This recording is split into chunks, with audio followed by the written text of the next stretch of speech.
Върши работа, глобява хората пред блок, пред собствения им блок. Ето, на всички коли са сложени глоби. На всички коли. Ето. 20 лева глоба, че си спрял пред блока си. Така си върши работата. Център за градска мобилност. Перфектно свършена работа. Ето. Навсякъде. Глоби, момченцата ходят с таблетчетата и глобяват хората. Да. Това е нашата държава.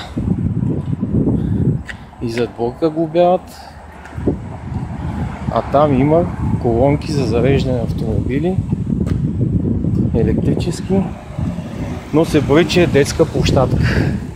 Ето, всички коли са глобени до една.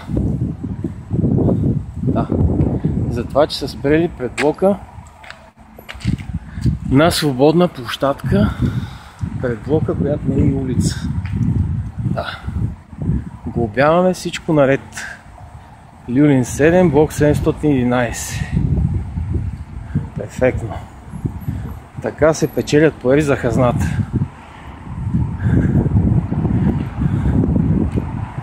За нарушения, които не съществуват. Това е нашата мила родина. Еничерите са навсякъде. Ето. Продължаваме поредицата. Всичко е наглобявано. Ето. Ето. Ето.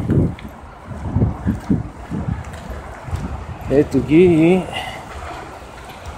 съвестните служители на ЦГМ са в 29.4 ТТ.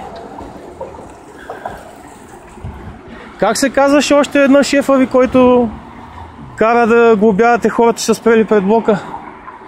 Как се казва? Шефа ви, викам, който кара... Нали сте от ЦГМ? Не сте ли от ЦГМ? Не, аз просто чакам.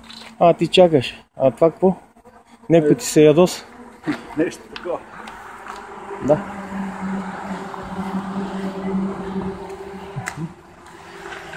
Да.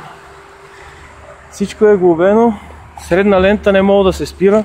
При положение, че средна лента е 4 ленти път. И от 20 години никой не е глобявал хората. Сега разбирам, че не можеш да спреш средна лента пред блока си. Да. Айде. Живи здрави всички.